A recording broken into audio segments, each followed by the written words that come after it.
Pourquoi commencez-vous tout avec enthousiasme pour tout abandonner dès que cela devient difficile? Pourquoi plus vous vous forcez à être constant, plus vite vous perdez l'intérêt? Est-ce un manque de discipline, un défaut de caractère, ou y a-t-il quelque chose dans votre cerveau qui vous pousse à abandonner? Et si vous n'êtes pas le seul, pourquoi ce schéma se répète-t-il chez tant de personnes intelligentes et curieuses? Restez là, car comprendre ce mécanisme change complètement la vision que vous avez de vous-même.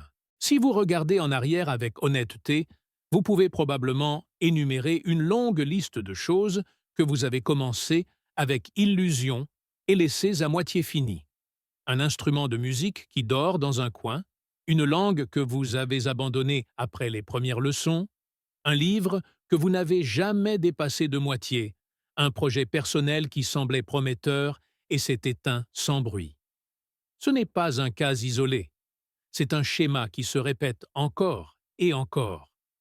Au début, tout n'est qu'énergie. Vous sentez que cette fois c'est la bonne, que vous avez enfin trouvé quelque chose de différent. Vous apprenez vite, vous avancez rapidement et la motivation semble inépuisable. Mais après un certain temps, quelque chose change. Le progrès ralentit, l'excitation se dissipe et une résistance difficile à expliquer apparaît.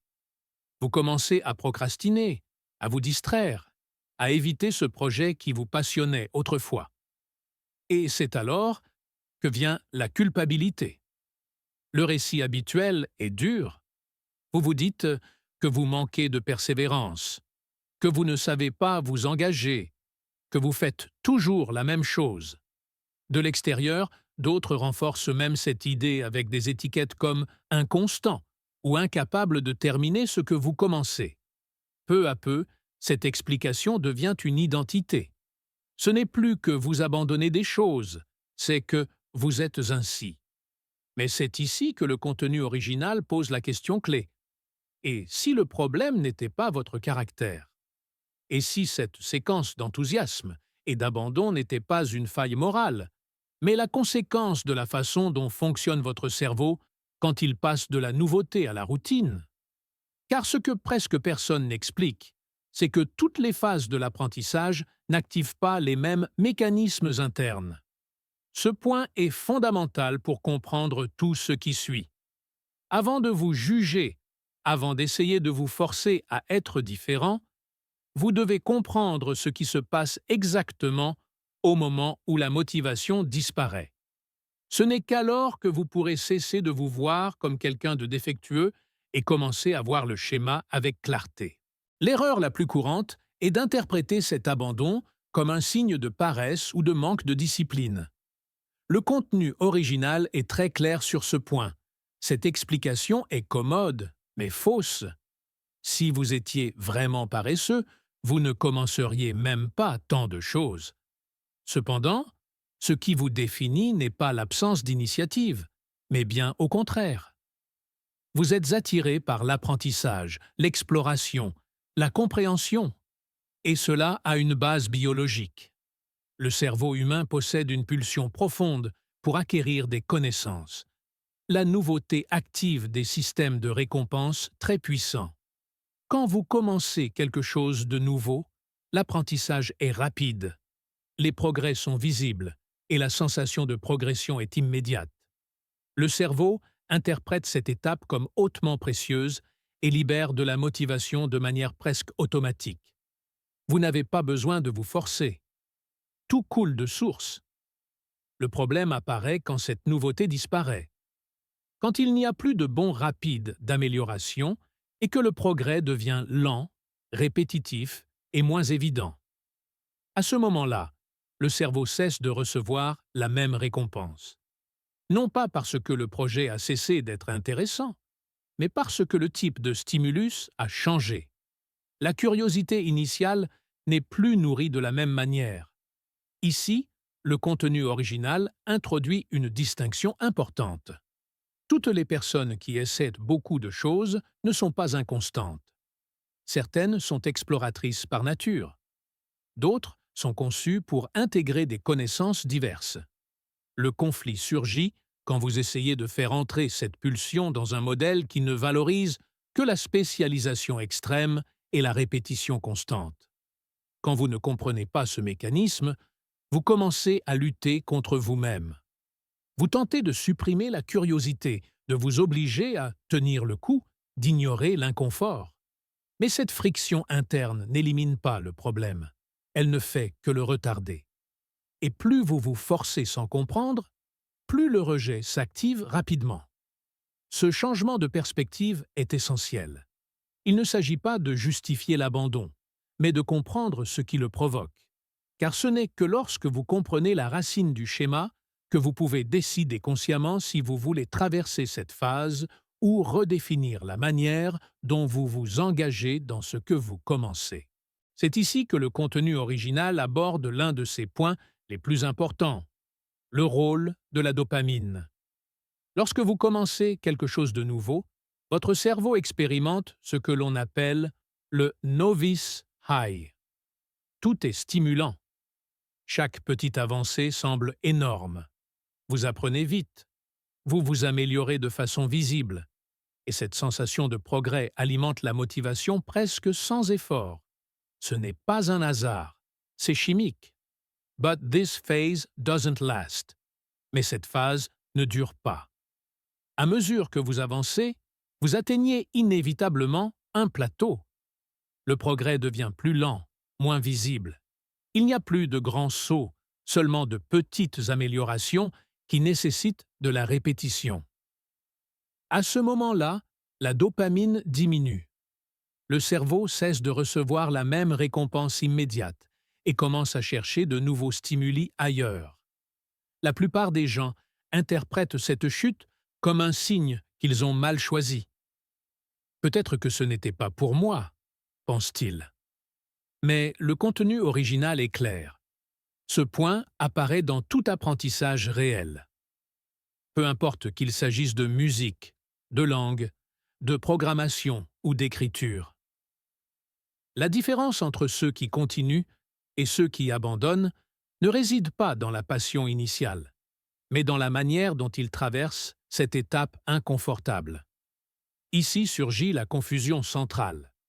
Vous croyez avoir perdu l'intérêt, alors qu'en réalité, vous avez perdu le renfort chimique qui vous poussait au début. L'intérêt profond apparaît généralement après, mais pour y arriver, il est nécessaire de tolérer une phase dans laquelle le cerveau ne coopère pas avec enthousiasme. C'est le moment exact où beaucoup abandonnent. Non pas parce qu'ils sont incapables, mais parce que personne ne leur a expliqué que cette friction fait partie du processus. Le cerveau ne défaille pas.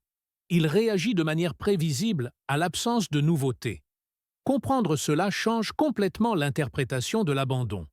Il ne s'agit plus d'un manque de caractère, mais d'une réponse biologique mal comprise. Et une fois que vous identifiez ce point critique, vous pouvez commencer à décider de manière consciente si vous voulez le traverser ou si vous allez continuer à répéter le même cycle, encore et encore. À ce stade, le contenu original introduit une structure cérébrale concrète qui n'est presque jamais mentionnée quand on parle de constance. L'AMCC, le cortex singulaire antérieur moyen. Cette zone est liée à la capacité de persister dans des tâches qui ne sont plus plaisantes, mais qui restent importantes. Cela n'a rien à voir avec la motivation initiale, mais avec la tolérance à l'inconfort. Ici apparaît une idée clé. La volonté n'est pas un trait moral, ni une qualité fixe. C'est une fonction neurologique qui peut être plus ou moins développée selon l'expérience. Certaines personnes semblent mieux supporter l'ennui ou la frustration, non pas parce qu'elles sont supérieures, mais parce que leur cerveau a appris à soutenir ce type d'effort. Le problème est que, lorsque vous atteignez le plateau et que la dopamine chute, c'est cette région qui doit entrer en action. Si elle n'est pas entraînée, la résistance apparaît immédiatement. Vous ne ressentez pas seulement de l'ennui, vous ressentez du rejet. Le cerveau interprète la tâche comme quelque chose à éviter et cherche à s'échapper vers des stimuli plus gratifiants. Le contenu original compare cette région à un muscle. Si elle n'a jamais été utilisée, toute charge semble excessive. Et si chaque fois que l'inconfort apparaît, vous abandonnez, le cerveau apprend une leçon claire. Fuir fonctionne. Avec le temps, la tolérance à l'effort soutenu diminue encore plus. C'est là que beaucoup s'embrouillent. Ils croient que le problème est la discipline ou le manque de passion, alors qu'en réalité, c'est une incapacité entraînée à soutenir l'ennui. Non pas parce qu'il y a quelque chose qui ne va pas chez eux, mais parce qu'on ne leur a jamais appris à traverser cette phase sans l'interpréter comme un signe d'échec. Comprendre le rôle de l'AMCC est fondamental, car cela déplace le problème du terrain du jugement personnel vers celui du fonctionnement cérébral. Et une fois ce changement effectué, la question n'est plus « qu'est-ce qui m'arrive ?», mais devient « qu'est-ce que je dois entraîner ?» Une fois compris le rôle de l'AMCC, le contenu original propose une manière concrète de l'entraîner sans tomber dans l'erreur de se forcer jusqu'à l'épuisement. Ici apparaît le principe de la surcharge progressive. Tout comme un muscle ne se fortifie pas en soulevant le poids maximum dès le premier jour, cette capacité ne se développe pas non plus en se poussant à la limite d'un coup.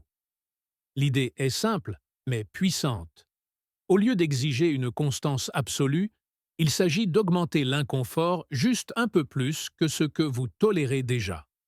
Un 10 ou 15% de plus. Si vous lisez 10 pages sans problème, lisez-en 11.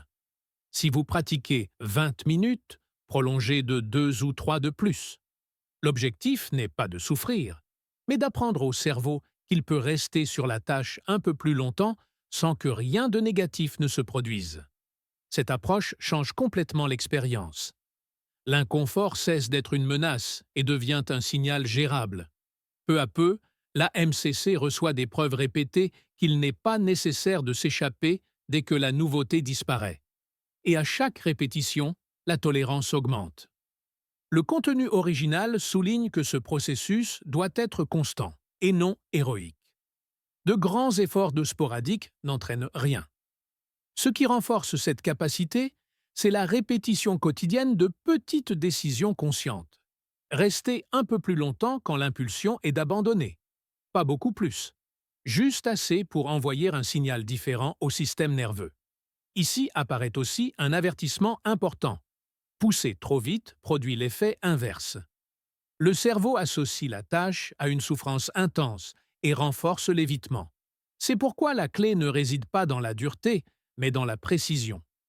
Savoir exactement jusqu'où étirer sans rompre. Ce point marque une transition claire dans le récit. Il ne s'agit plus seulement de comprendre pourquoi vous abandonnez, mais de comment commencer à changer ce schéma de manière durable. Non pas par la culpabilité, mais par l'entraînement conscient d'une fonction qu'on ne vous a jamais appris à développer. Dans cette partie, le contenu original introduit une précision fondamentale. Tous les cerveaux ne répondent pas de la même manière à l'effort soutenu. En particulier, lorsqu'il y a des traits de TDAH, l'idée de dépendre uniquement de la volonté est non seulement inefficace, mais injuste. Le problème n'est pas un manque d'intention, mais une régulation différente de l'attention et du système de récompense. Ici apparaît le concept de scaffolding, ou structure de soutien. Au lieu d'exiger du cerveau qu'il fonctionne dans un environnement hostile, on modifie l'environnement pour rendre la tâche plus accessible. Diviser le travail en petits blocs, utiliser des minuteurs, travailler accompagné ou introduire des éléments ludiques n'est pas de la triche. C'est adapter le système à la manière dont fonctionne réellement votre esprit. Le contenu original insiste sur le fait que beaucoup de personnes échouent parce qu'elles tentent d'appliquer des stratégies conçues pour d'autres types de cerveaux. Elles se comparent, se frustrent et renforcent l'idée qu'il y a quelque chose de défectueux en elles. Mais lorsqu'elles changent le contexte, la performance change avec une rapidité surprenante. Non pas parce qu'elles ont soudainement plus de discipline, mais parce qu'elles ont cessé de lutter contre leur propre biologie. Un autre point clé est que ces outils n'éliminent pas le besoin d'effort. Ce qu'ils font, c'est réduire la friction initiale, ce moment critique où l'esprit résiste à commencer ou à continuer. Une fois dans la tâche, le cerveau répond mieux. Le véritable ennemi n'est pas le travail en soi, mais la barrière invisible qui apparaît avant de commencer. Comprendre cette différence est libérateur. Cela signifie que vous n'avez pas besoin de devenir quelqu'un d'autre pour être constant. Vous devez concevoir un système qui tienne compte de vos limites réelles. Quand vous faites cela, la constance cesse d'être ressentie comme une lutte quotidienne et commence à ressembler davantage à une séquence de décisions possibles. Le contenu original se conclut par une réflexion qui unit toutes les pièces. Le plus grand ennemi de la constance aujourd'hui n'est pas le manque de talent, mais l'intolérance à l'ennui. Nous vivons entourés de stimuli qui offrent des récompenses immédiates et constantes. Réseaux sociaux, vidéos courtes, notifications. Le cerveau s'habitue à des niveaux de dopamine si élevés que toute tâche lente et répétitive commence à devenir insupportable. Dans ce contexte, traverser le plateau n'est pas seulement difficile, c'est antinaturel pour un cerveau surestimulé. La chute de dopamine est perçue comme un vide qu'il faut combler immédiatement. Et la manière la plus rapide de le faire est d'abandonner ce qui est devenu inconfortable et de commencer quelque chose de nouveau. Le cycle se répète, non par faiblesse, mais par conditionnement. C'est pourquoi le contenu original propose une idée claire. Si vous voulez briser ce schéma, vous devez redéfinir votre relation avec l'ennui. Ne pas l'éliminer, mais apprendre à y rester assez longtemps pour que le cerveau se réajuste. Réduire la stimulation externe, accepter les périodes de faible récompense et s'engager dans une seule chose pendant une période prolongée. Il ne s'agit pas de devenir quelqu'un de rigide ou de monotone. Il s'agit de vous donner l'opportunité de découvrir ce qui se trouve au-delà de la phase inconfortable que vous abandonnez toujours. Car c'est là qu'apparaissent la véritable compétence, la compréhension profonde et une motivation différente, moins explosive, mais beaucoup plus stable. La conclusion est percutante. Vous n'êtes pas quelqu'un d'incapable de terminer ce qu'il commence. Vous êtes quelqu'un dont le cerveau a appris à fuir juste avant que l'important ne commence. Et c'est une compétence qui, avec de la conscience et de la pratique, peut également se désapprendre.